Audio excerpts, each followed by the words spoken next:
All right, start. So, these are some of the past things that I've done. So this is first year, from communications for the Harry Cyber House. Yes, if you can keep your mic muted, that would be very good. Thank you. So, yeah, this is from first year. So this is sort of showing you how much you can play around the landscaping in Lumion and to create landscape that fits the project, like fits your specific projects. And then the next one, this is from my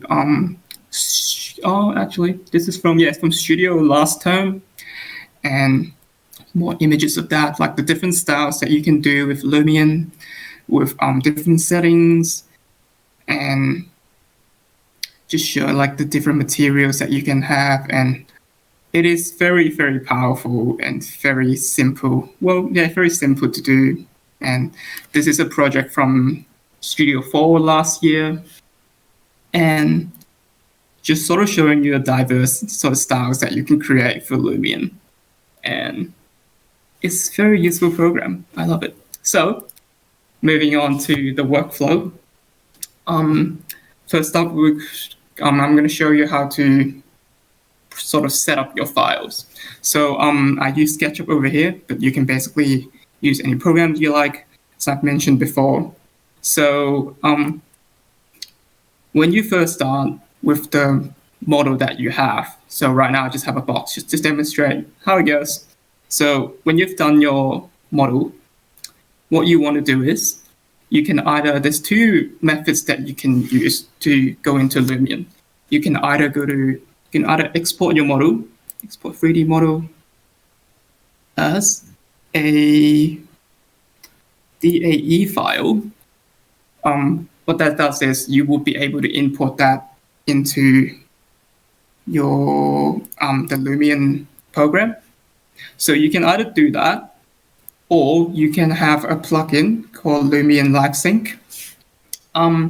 I believe they have this extension for Revit and Rhino as well. So basically, you can just download this extension from either the warehouse or the Revit website and stuff, and then you can just get this, put it into the software, and then you can hit the play button here, the Start LiveSync button. So once you've done that, I do have to save my project. Give me a second. So when you're ready to put your model into Lumion, you can, I'll show you the LiveSync method because it's pretty easy. So you just click the play button, and then you go into Lumion, and then when you first get into Lumion, you will be, you will be treated with this panel, which you have 6 options with the amount of, with the environment that you want. And usually, we'll just pick the plain one first. So the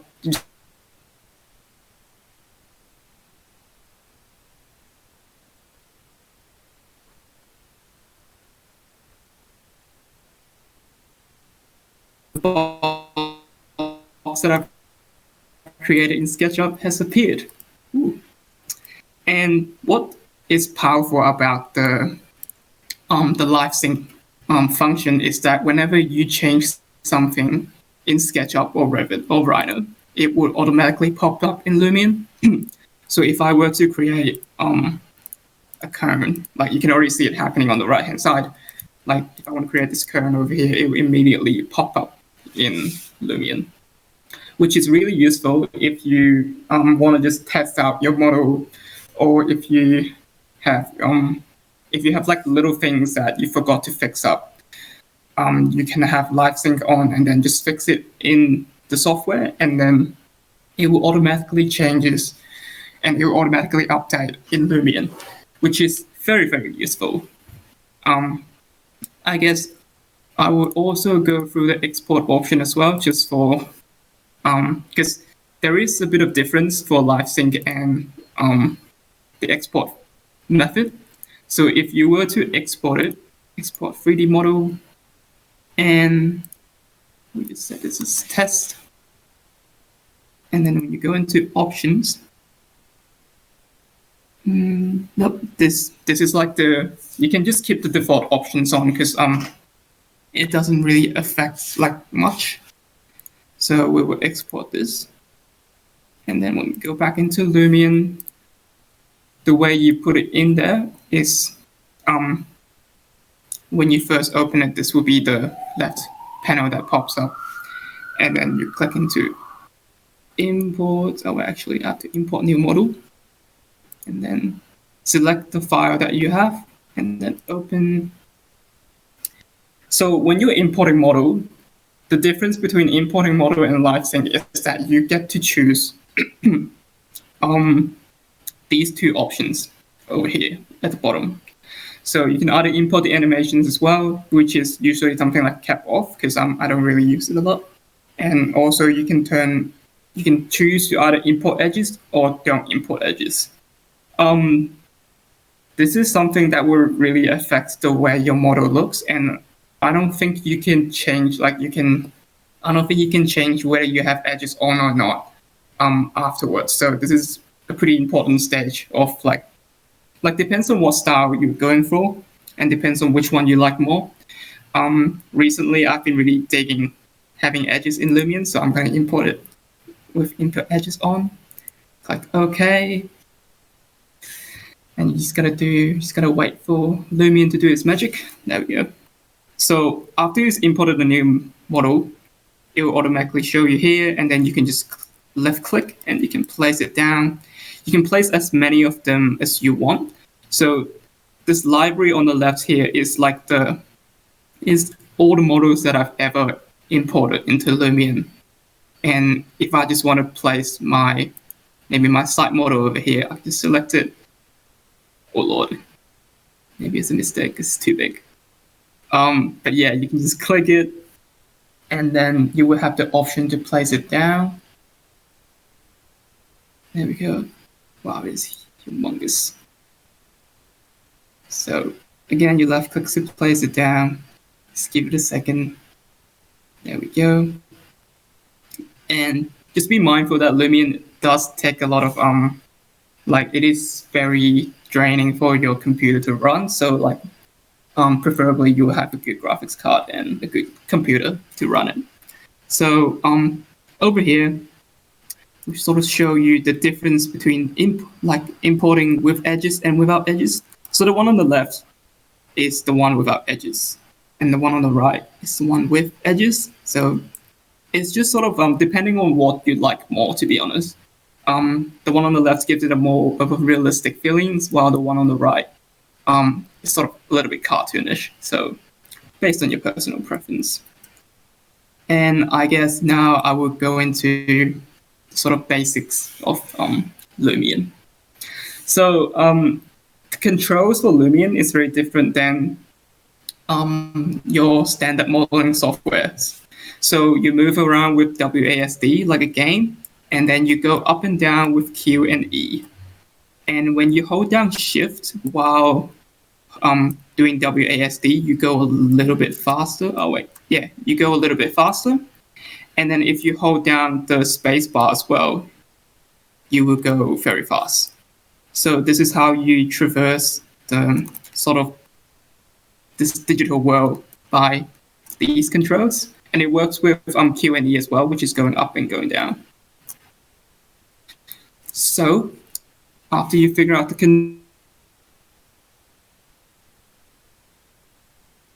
through importing models and placing your imports. And next up, you would probably want to place down the stuff that Lumion has. So Lumion has a wide library of objects that you can place. So you have trees, cars, people, outdoor furnitures, and also lightings and sound, which I haven't really used yet. And also a lot of effects like a fountain and like more indoor furniture and stuff. So there's a lot that you can do with it. So I'll just demonstrate. So if I want to place this tree over here, I just left click again, and then I can go into this other panel. So the first one is obviously the place button, and the second one is select. So after you've clicked select, you can sort of pick the objects that you've placed down. But one thing that's very interesting is that Lumion categorized the right this right panel by the categories on the left. So when I have the select two, and when I'm under the nature category, I can only move around the stuff that are under the nature categories. Like I can't move my imports, but when I go to imports, and I can select the stuff that I import. So that's one thing that you should keep in mind. And let us just play around with this tree. So under the select button, you can do move free. So you can just move your tree to wherever you want. And then the second one is moving up and down, which is fixing it vertically. And then moving horizontally, which is pretty self-explanatory. And the last one is just allowing you to type in what position you want it to be in. And then the third button to the right is the rotate button, which is pretty self-explanatory. You just rotate this. One thing that might be useful for you guys is that you can also rotate it by using this scale bar over here. And then when you hold down shift, so this is how normally you can move it in this speed. But if you want to do some micro adjusting, you can hold down shift and then you can move it a lot slower to get it to exactly where you want it to be. So that is something that is very interesting. And then the last button would be the scale button. So pretty self-explanatory, you just click it and then you go up and down with your mouse to change the dimension of your objects. Again, you can do that the scale bar thing with shift as well. Oh my goodness, with shift as well, just to get it more accurate. And then if you want to delete an object, just go to delete and then left click. There you go. And then that's how you get rid of your trees. And if you've made a mistake, you can always just undo. And then that's it. That's that. And then let's go to the other panels. So next to the objects panel, you have the materials. So this allows you to change the appearance of the faces. So when you're in the materials tab, you can click on material. And then Lumion also has a huge libraries of materials that you can choose from. So it's go from nature, indoors, and outdoors. And then you can also do custom textures and stuff. So in nature, you can just sort of change the materials to whatever you want, to be honest. You can change the grass, and it's instant as well. So you can see what it looks like. So you can play around and look for materials that you like. And then they also have a 3D grass, which is very, very cool. And when you zoom in there, you can see the grass are actually 3D, which is wow. And after you've selected the material, you can close that tab and you'll go into this other material property tab. So what it does is it allows you to change the different properties of the materials. So you always have colorization. Maybe I'll pick a different material first. So I will go to outdoor. I used to break. There we go. So after you selected your material, you close this, and then you can adjust this specific material through the material properties. And whatever you change here is only specific to this, like this material that you've selected. So you don't have to worry about you're actually changing the properties in the material library, if that makes sense. So you can change the color, and you can also change how shiny this material is. I don't know if you can notice the difference. So if I turn gloss all the way up, you can see that it's sort of reflecting the sun over here. Then you can turn up reflectivity, just turn it into some metal material. And then you can also change the map scale, like to see like how big the actual material palette is. So you can do a lot with it. You can change positions, you can change its heading, just rotating it, transparency. So there's a lot that you can play around with it. There's a lot of flexibility. And that's why Lumion is so great, because like the more time you spend on it, the more experiments that you can have, and the more that you can do with it. And it is really amazing. And one thing that I guess we would look in is that Lumion categorized the materials based on how you set up your materials in the original file. So for SketchUp, um, Lumion recognize the materials by the different materials that you have already set up. So if I have a red over here, and if I have an orange over here, let's say.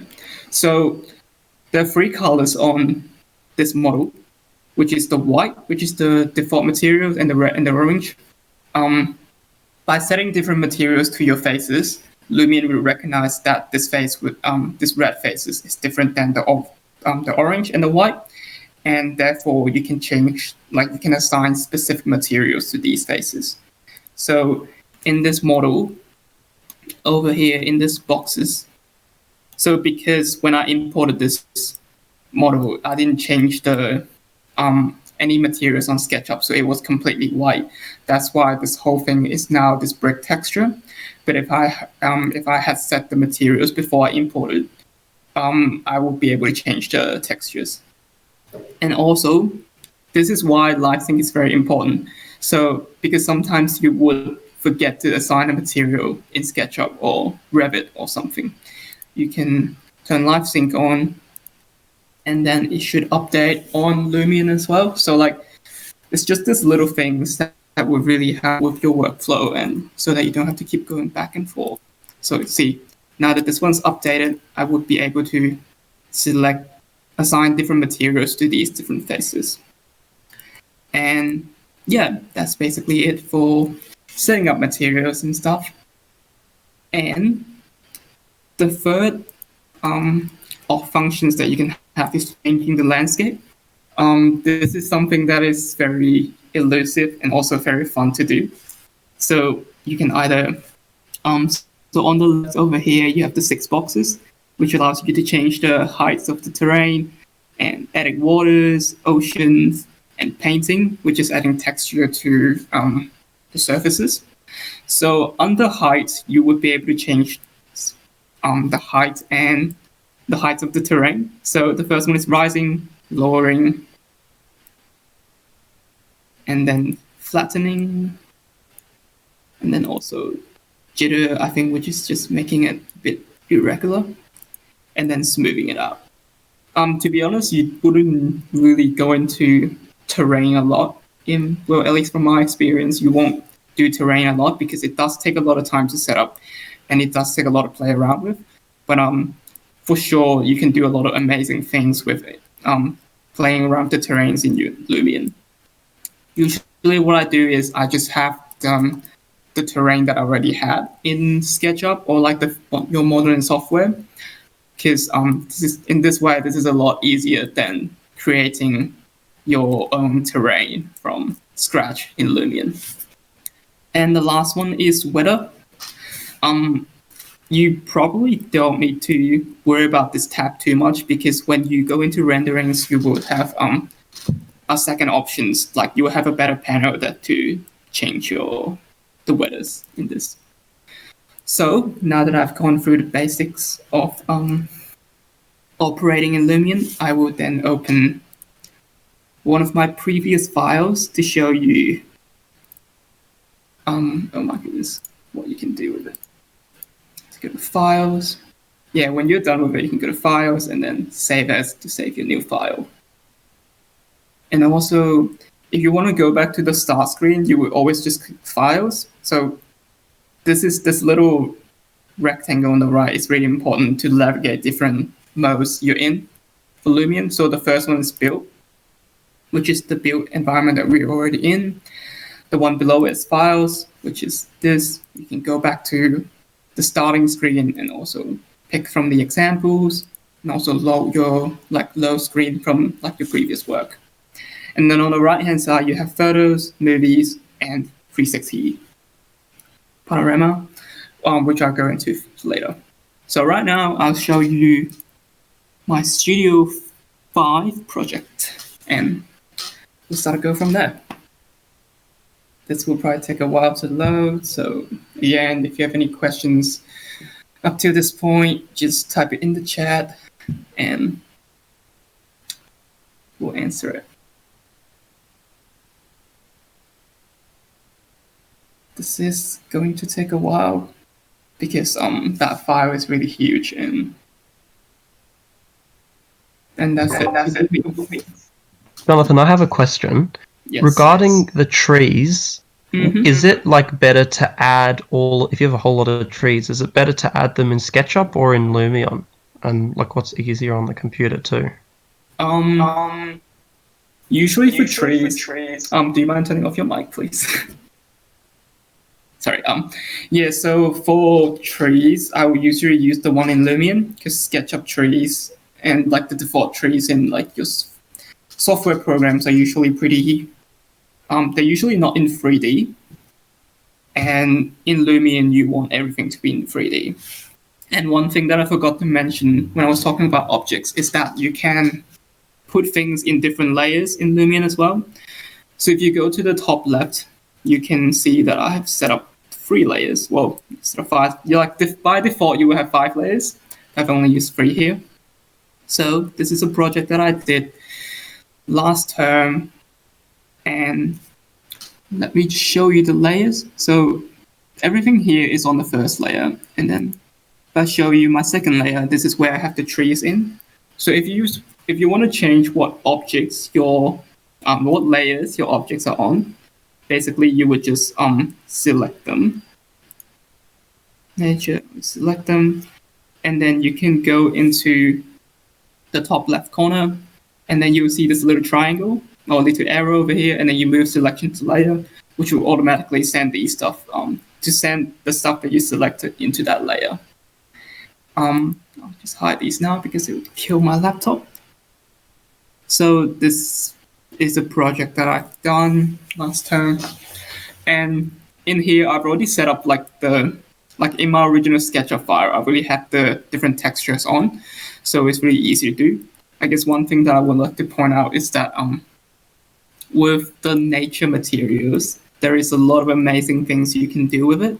So these vines over here are originally just tubes in SketchUp, and then I changed them. Like you can sort of see it when I highlight it over here. Sorry, the yellow, like these really skinny tubes over here.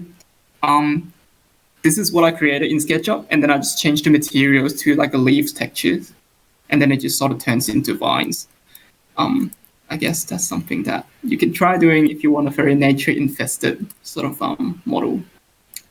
But yeah, this is a model that I imported with edges, so this is sort of the aesthetic I'm going for.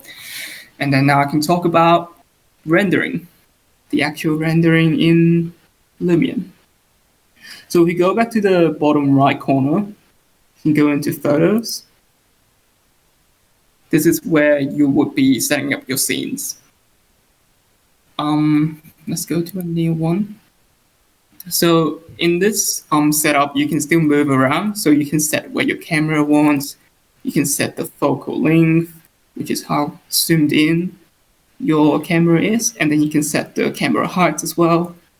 And on the left-hand side, you can pick what sort of special effects you want to put into your render.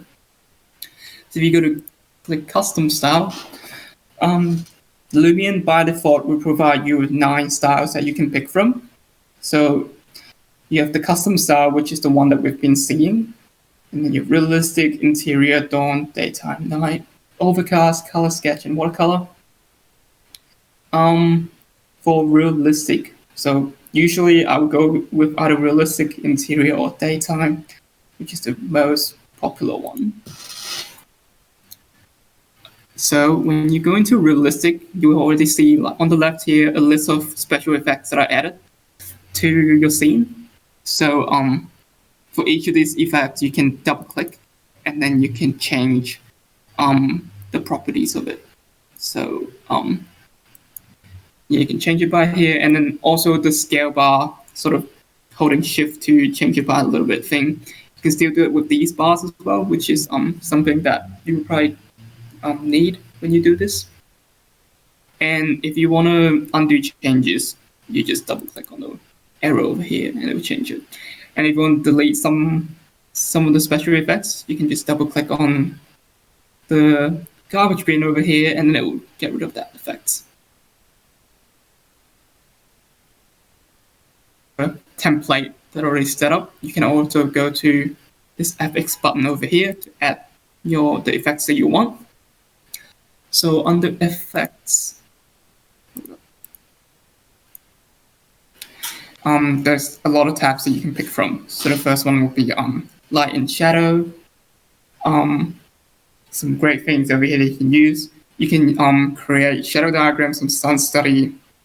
A lot of people like volumetric lights for interior shots and stuff. And you can see some of these effects are already in use because we picked a style. So the second one is camera, which is things that you can do with that affects your camera. I like to have tilt shift on as well, just to give your renders a little bit more of a mystery and sort of. And keep going on, and then the third one is scenes and animation. Some of these are only available for videos, so like you can see these are marked not for photos because they're moving elements that would be suitable for videos, which I can go into later. And another thing that is very useful when you do your renders is clipping near clip plane. So what that does is, let me just demonstrate this. If I want to have a shot of my spaces over here, and I have the focal length to maybe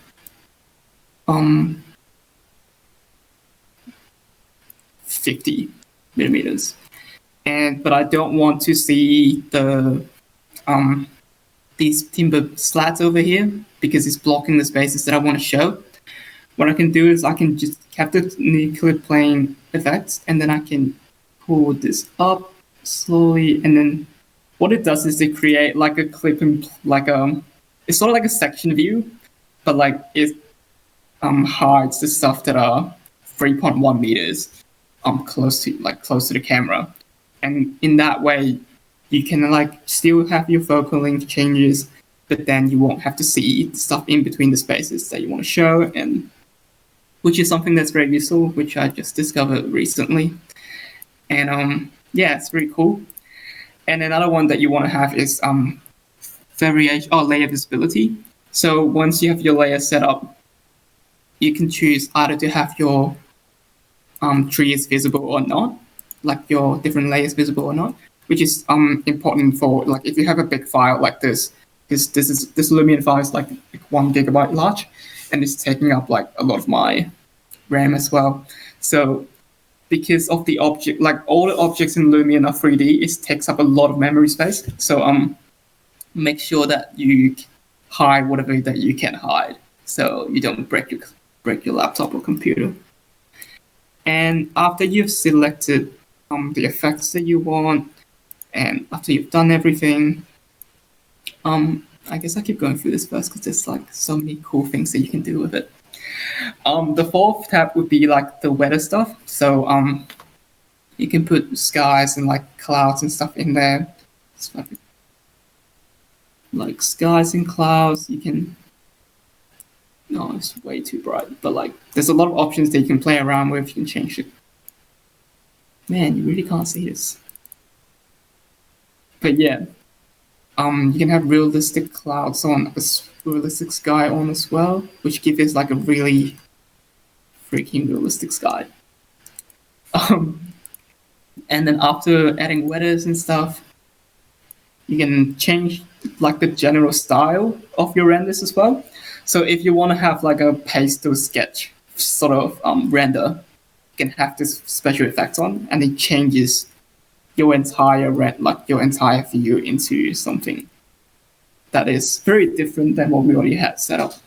And then under these tabs, like there's so many options that you can do, so many things you can play around with. It really just goes back to a lot of experimentations, and you can see like you can probably like after this when you go into playing with Lumion, like you probably realize there's a lot more that you can do than what I can ever demonstrate to you. And the last tab is color corrections, which is also something that really stylistic-ish. So yeah, that's basically it for the special effects. You can also have God rays on, which is something that is really cool. I don't know if you can see it. There we go. So what God rays does is create these light rays that shines from the sun. So if I have this, if I disable this effect, this is what the sun normally looks like. But if you have God rays on, it's just like, whoa, feel cleansed. All right, let's go into the actual rendering. So after you've picked, I guess I'll go into my already set up camera over here. So when you have your scene set up and your special effects set up, you can click the store camera button, and then what it does is it will save your camera angle, and it will also save whatever effects that you have on, like you have set up over here. Let's try doing a render. So once you've found the angle that you want to show, set up your focal lengths and everything, what you can do is you can click this green button over here, which is render photos. After you've clicked that, it'll show you what your current shot is. Bear in mind that whatever they're showing you here is actually different than what you would get in the end. Like the lighting and everything will change, so you just have to keep going back and forth to try and figure out the best options that you can have. And then also you can select additional outputs for the there's like depth map, normal map, reflections. So all these will be useful. Like these are like all these will be useful for if you want to do Photoshop post, like Photoshop afterwards. Like if you want to Photoshop this afterwards, these would be very useful. And I guess the best one would be the material ID map. Excuse me. Which would yeah, I'll just click this now. I'll show you later. But yeah, so if you want to make changes to this shot later on, make sure you click material ID map as well. It's probably one of the most important ones. And then you can pick what resolution your file would be. So usually I would do desktop for my portfolios and online presentation. If you want to do panels and stuff, it might be better to do print because it's bigger. For the sake of this tutorial, just do email because I don't want to kill my laptop. So once you've clicked that, you can pick where this will be saved, and you can just basically save it as what file you like. Just name you one. Save. And then Lumion should show you a really cool screen of how it's rendering its things. Just give it a minute. There we go. So it will tell you how much time this left on the right hand side.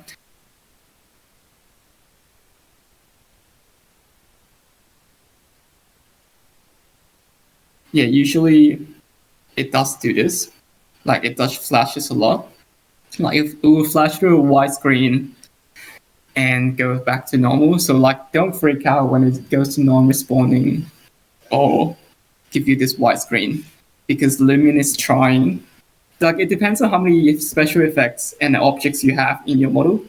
So the more you have, obviously, the more it takes to render and the longer it takes. So just keep that in mind and don't freak out. It's probably because I have the stream on, that's why it's taking so long. And why completely white?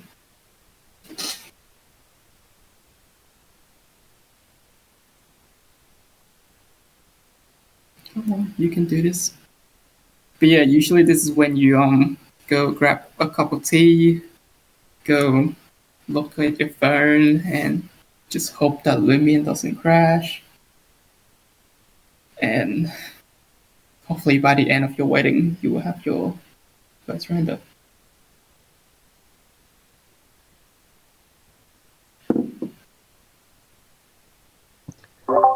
While we're waiting, could I please just remind everyone if you could click on the workshop sign in text tab and just sign in your name and ZID. That'll just really help us out and ensure that we can keep making more of these for you guys. Yeah, that'll be great, everyone. Thank you. Yes. Maybe I'll just pick one of the photos I already have. Sorry about this. So actually I do have some here.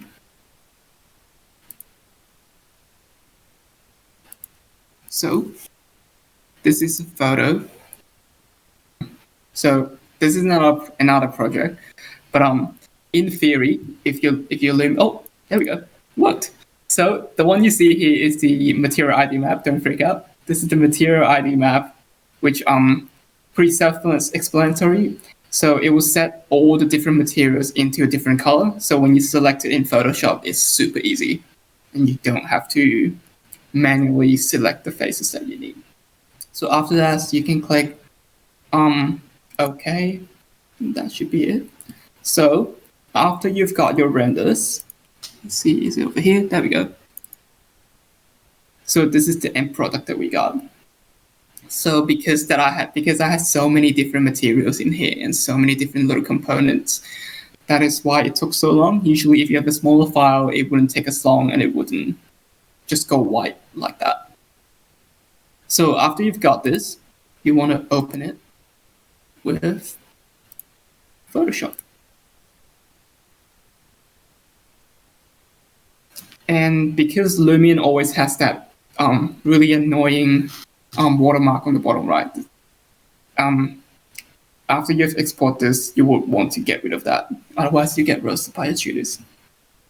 So when you're in Photoshop, you can just click the regular marquee tool, and then you select this part of the watermark, and then you just click delete. And then OK. And then that's how you get rid of it. You can try a couple times just to see if it messed up your the actual background down below.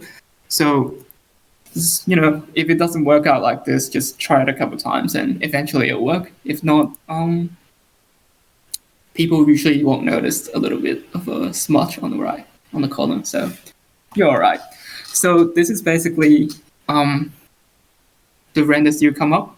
So just play around a lot with the ethics that you have, and if you don't want to do post-production in Photoshop, you can basically set up an already really pretty renders in Lumion, and then basically you can just chuck this into your panels, your portfolio, and that's that. And if you do want to change, if you do want to do post-production in Photoshop, you can drag in the material ID map as well. So this is placed directly on top. So what it does is, see, after you've played both of them together, if I want to select, if I want to change this, this white bit of the brick wall over here, I can go into here. Whoops. Please don't do that. W. Oh. Magic 1, 2, and then I can just select that. And then I'll be able to do whatever I want here, and then maybe change the shadows or whatever. But yeah, so make sure you do the material ID map if you want to change it, and that's basically it.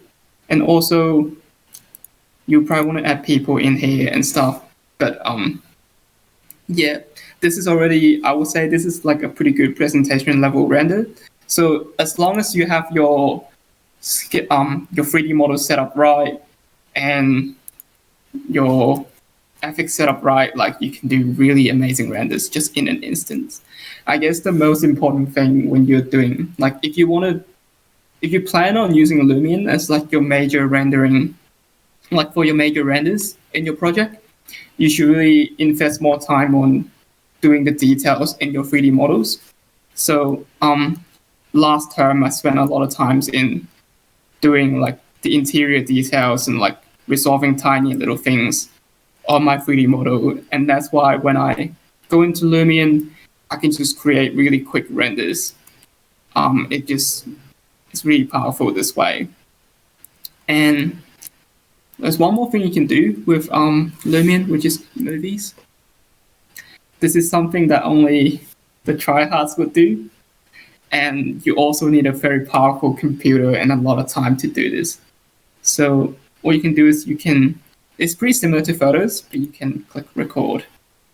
And then at first you want to take, so it's basically like scenes in SketchUp. So you will set up your scenes, and then the timer over here is like how long your clip will stay there.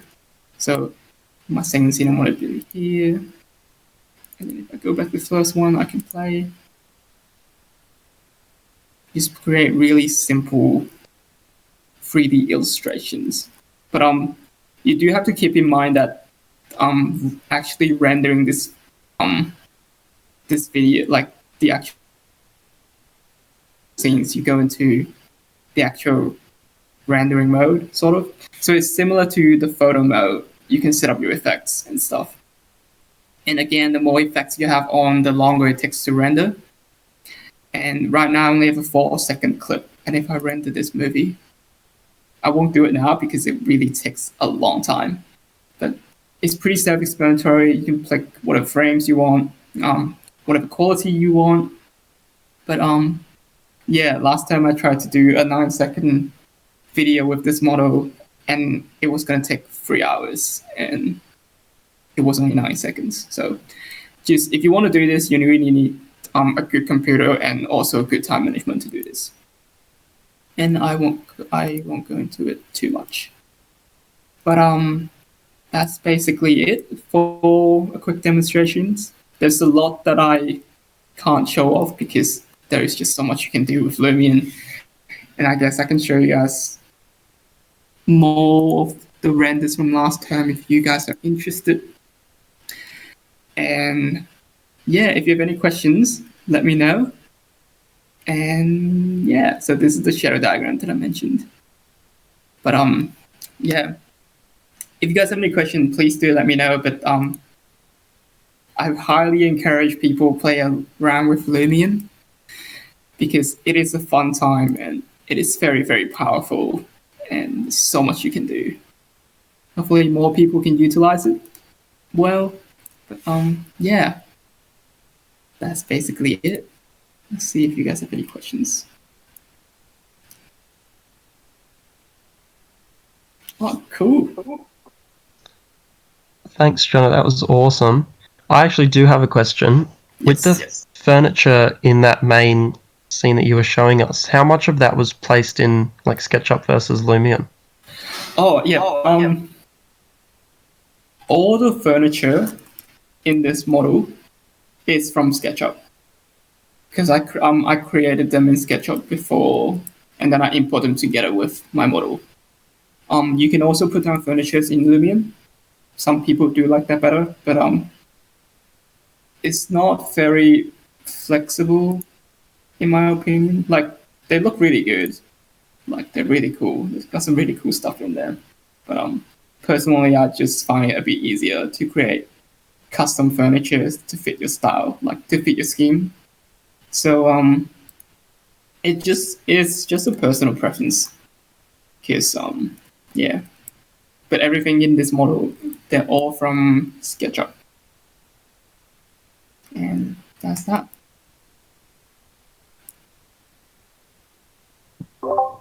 Also, guys, we're really sorry. We accidentally disabled your access to the sign-in channel. That was our mistake. We've just fixed that. So if you could go ahead and continue signing in or trying again, that would be awesome. Jono, maybe if you'd like to show us for a few more images from that portfolio, that might be awesome too. Oh yeah, of course. I can show you. Yeah, I can go through these again actually, because There's a lot of different things that went on here. So in this one, this is a project that I did, Studio 4, the code loader. So these are actually from Lumion with the watercolor style slapped on top, and also did a bit of post-production in Photoshop as well. It really goes to tell you that the amount of things you can achieve with Lumion, like it can act as a quick base image, and then you can add onto it, and very, very powerful. This is a project that I did in Revit, which I then put into Lumion as well.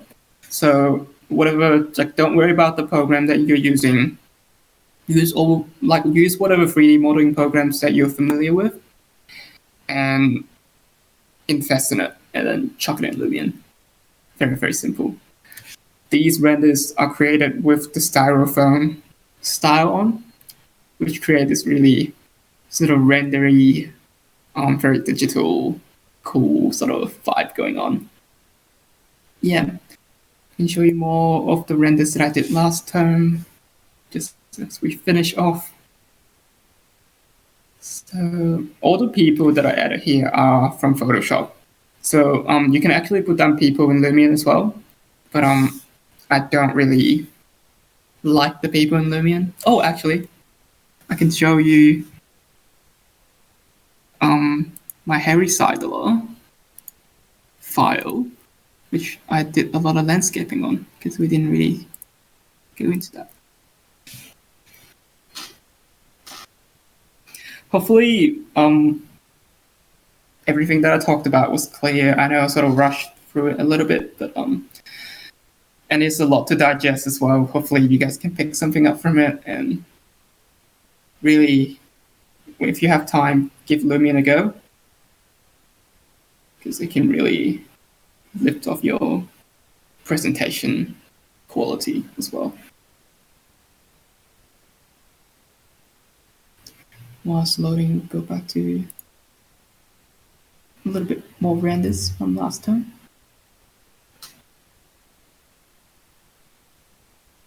So yeah, if you want to use Lumion, make sure you like do a lot of detailing in your 3D model, because it really shows.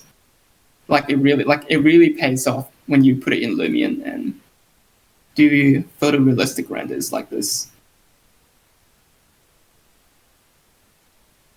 Oh, I love this shot.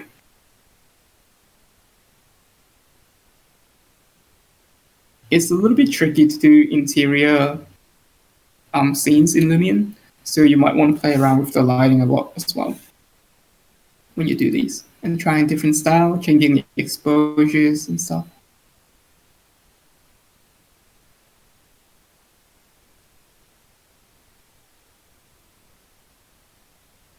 Right, have you load? Oh my goodness. There we go. Right, this is the Harry Seidler house in Kalara that I did from 1080. So all these terrain are custom-ish. So like I had to change them based on terrain that I had to fit the actual landscape of the house. So this took a lot of time. So that's why I don't recommend people doing crazy landscaping in Lumion, because it does take a lot of time, and like it does pay off if you have a crazy landscape like this, but just bear in mind it takes a huge amount of time. And these are the SketchUp people that I mentioned. So they're moving because when you put it into like a video rendering, like when you do video renders, these people you can set a path for them to move from. I can also show you the video that I did on this as well. But yeah, Lumion is amazing. You all should try it. And let me just show you the video. Do I have it here? I do.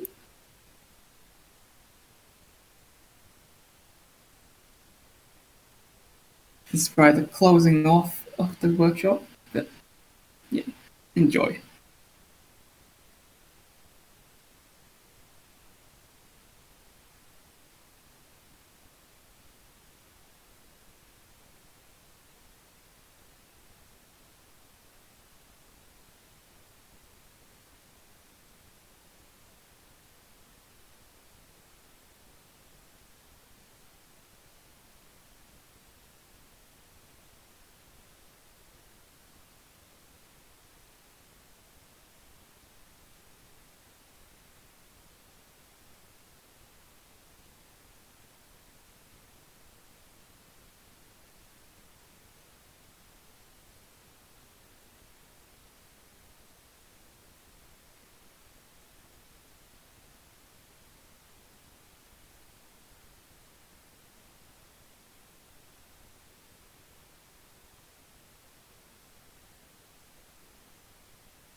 right. So amazing things can be done, Lumion.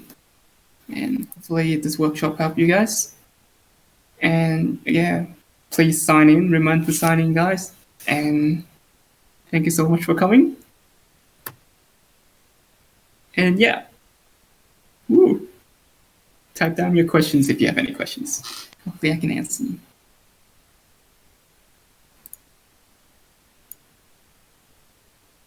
And if not, thanks for coming.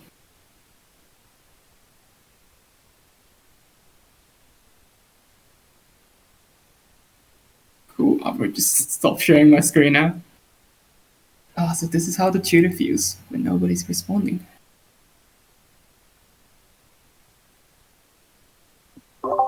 Thanks so much, Jono. That was awesome. That was great. Definitely learnt a lot. Many little tricks for Lumion in the future. Yeah, hopefully they're all clear. A bit all over the place here, but yeah.